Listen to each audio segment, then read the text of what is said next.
Eu vou chamar aqui a Lisier.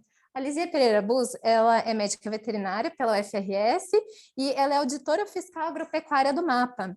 Ela assumiu de 2013 a 2017 a Comissão Técnica Permanente em Bem-Estar Animal. E, bom, muito obrigada, Lisier, estou te vendo aí na tela. Se quiser se apresentar para o pessoal, falar alguma coisa, depois que você se introduzir, a gente pode começar com as perguntas e com a mesa redonda. Beleza. Primeiro eu quero agradecer a iniciativa, né, do Mira, de estar trazendo informação para os produtores. A gente sempre precisa de extensão rural de qualidade, né, e não fazer mais do mesmo. Acho que a Rosângela colocou a última frase dela muito bem, né?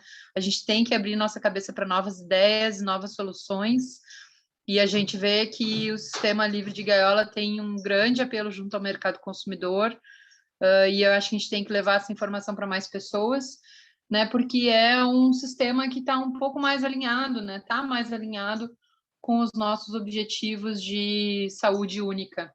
Parabéns, Rosângela, pela apresentação, foi muito legal, muito boa. Eu fiquei vendo várias coisas aqui que eu percebo nas minhas galinhas também. Muito legal todas as informações que tu trouxe para nós. Obrigada, Lisier. Só em pouco tempo, né? Mas a ideia é que seja só... Eu acho que assim, a ideia, né, Elza, dessa palestra, dessa exposição, seria meio que instigar as perguntas, né? Então, eu acho que a gente... Exatamente. Assim, na verdade, assim, claro que algumas informações a gente consegue trazer, mas um pouco foi para instigar e também, claro, passar um pouco de conhecimento, mas instigar questionamentos e perguntas ali do pessoal que está participando. Exatamente. Bom, muito obrigada. Essa mesa aqui, eu acho que vai ter toda a capacidade de responder as perguntas que a gente está recebendo aqui, estamos recebendo várias. E só antes de eu começar as perguntas, vocês estão mandando no chat, mas a gente quer dar o espaço para vocês falarem. Se vocês quiserem abrir o áudio de vocês, levantem a mão de vocês que a gente desmuta o microfone de vocês, dá permissão aqui, e vocês podem interagir por áudio conosco também, tá bom? Caso alguém queira, a gente dá um segundinho aí para caso alguém levante a mão. Senão, eu começo com as perguntas aqui pelo chat. Vamos começar, então, com as perguntas pelo chat? Então, tá bom. Tem uma pessoa? Um pouquinho de delay. Então, só um instantinho, pessoal. Então, acho que vamos ter a nossa primeira pergunta ao vivo aqui, por áudio. Estão preparadas, meninas?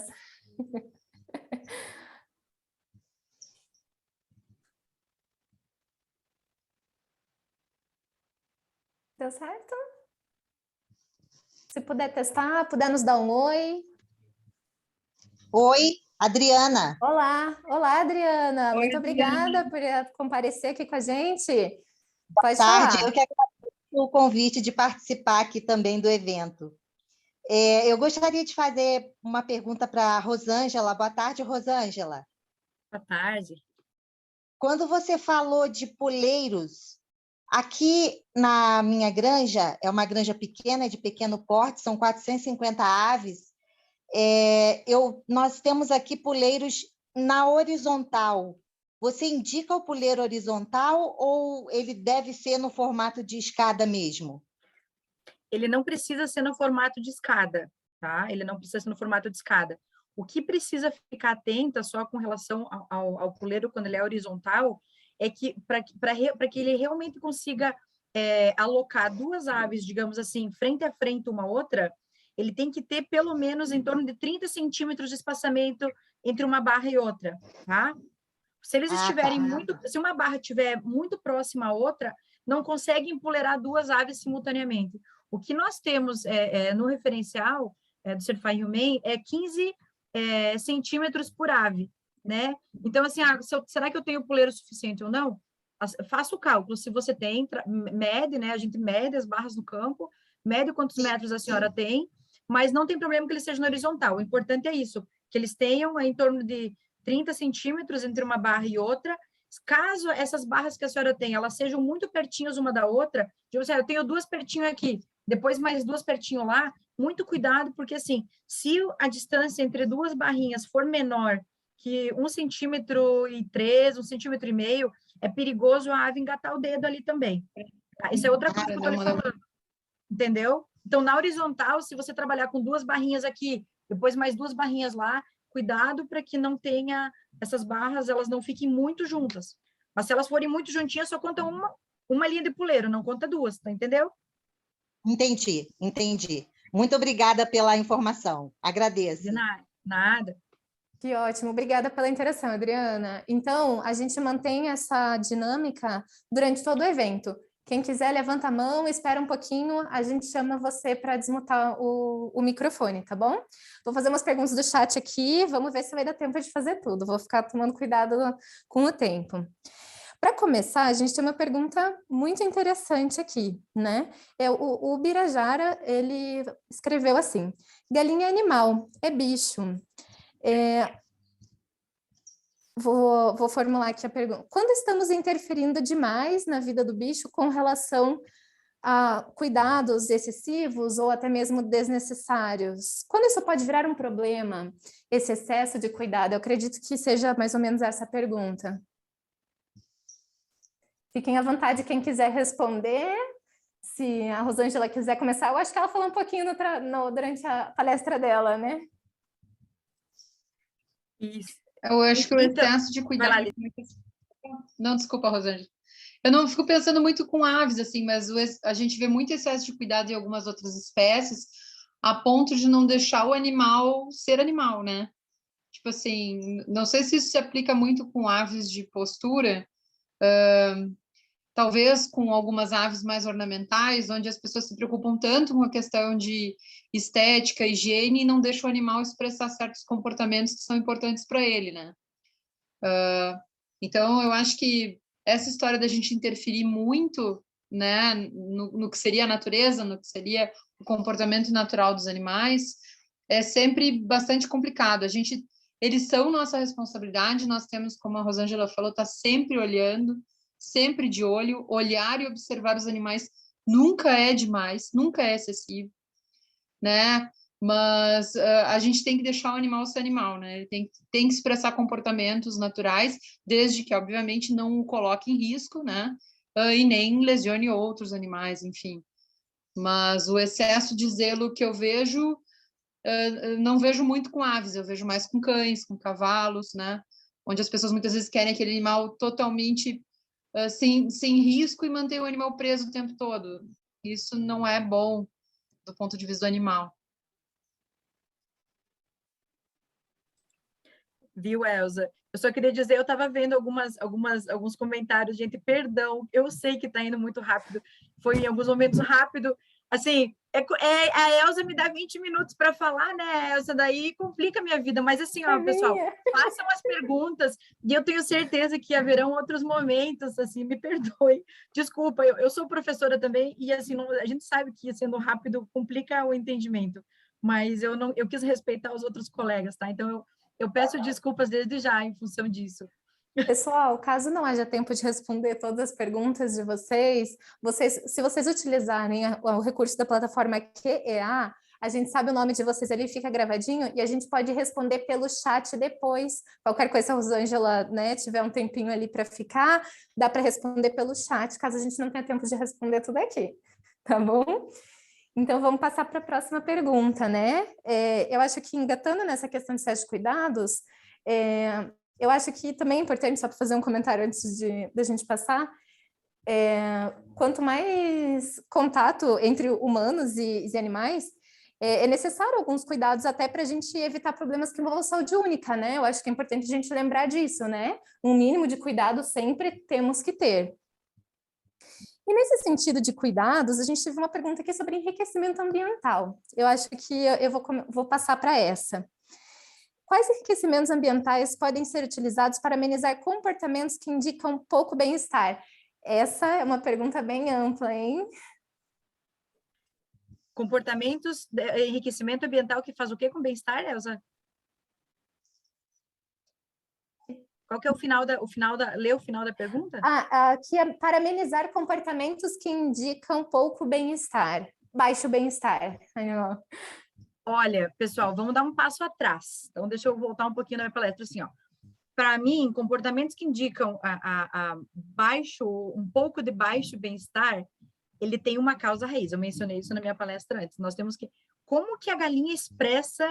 Qual que é o primeiro comportamento e o mais importante deles que a galinha vai usar para expressar, digamos assim, um problema de manejo, né? Obviamente, qualidade de alimento, a ave vai reduzir ganho de peso, vai reduzir taxa de postura, nós temos aí indicadores objetivos, ferramentas, é só fazer monitoração de desempenho.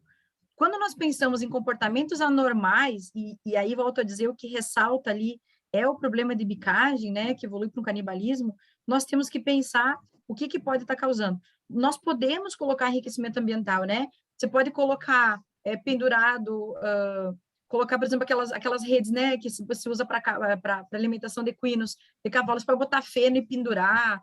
Você pode cortar verde, né, cortar gramíneas ali, talvez do lado de fora, amarrar e pendurar. Só que tem que prestar muita atenção nisso, pessoal, porque um bom enriquecimento ambiental para galinha, o melhor enriquecimento ambiental para galinha, para franga, para pintainha, é a cama. É uma cama boa. Esse é o melhor enriquecimento que vocês podem entregar para as aves de vocês. É uma cama solta, que esteja sequinha, que ela tome banho de poeira. Bom, não rolou, eu vou colocar alguma coisa lá pendurado para ela se distrair. O enriquecimento ambiental para esses comportamentos anormais, ele faz o que nós chamamos de redirecionamento de comportamento. Por um dado momento, a ave vai desconcentrar de bicar uma outra e ela vai concentrar naquilo. Porém, se você não eliminar o fator causal, o que está desencadeando aquele problema, você não vai cessá-lo. A ave simplesmente vai dedicar um tempo para o enriquecimento, mas daqui a pouco ela volta a fazer novamente.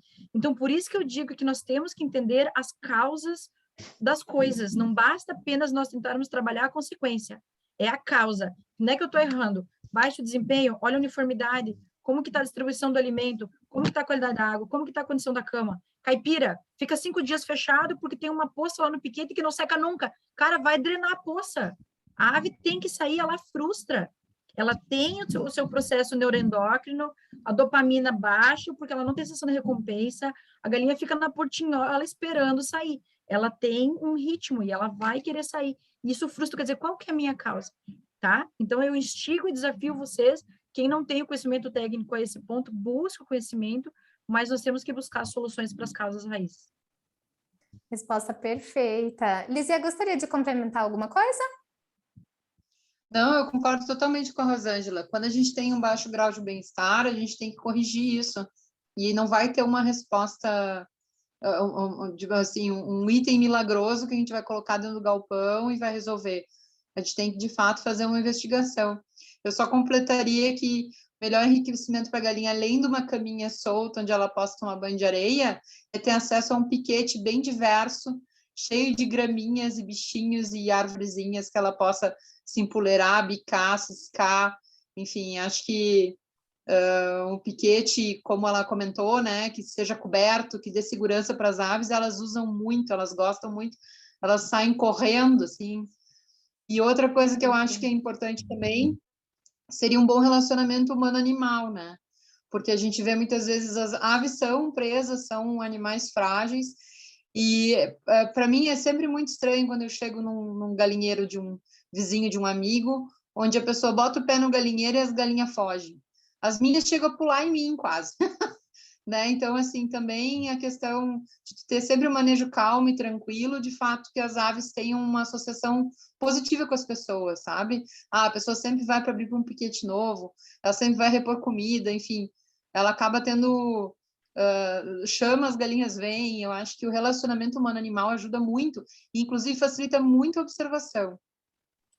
Eu só preciso complementar essa última parte, Elisia, que é perfeita, tá, pessoal?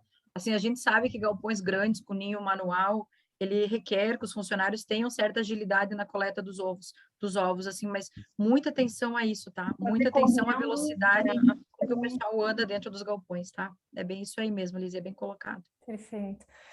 Pessoal, a gente tem... A Luana está com a mão levantada. Antes de passar para a próxima pergunta aqui do chat, vamos dar oportunidade para a Luana abrir o microfone dela e fazer a pergunta?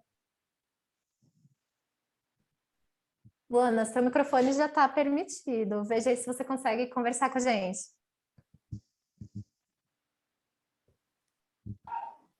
Não estamos ouvindo. Apertei sem querer. Ah, então Opa! Conseguimos para o chat, então? Então, vamos passar para uma pergunta aqui que eu acho que vai ser bem direcionada para a Lisier.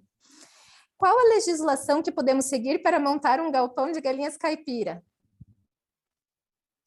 Olha, nós não temos uma legislação federal oficial sobre o que deveria ter dentro do galpão. Tem que seguir, obviamente, a legislação sanitária, né? E tem uma norma da ABNT, que é uma norma privada, que vocês podem seguir.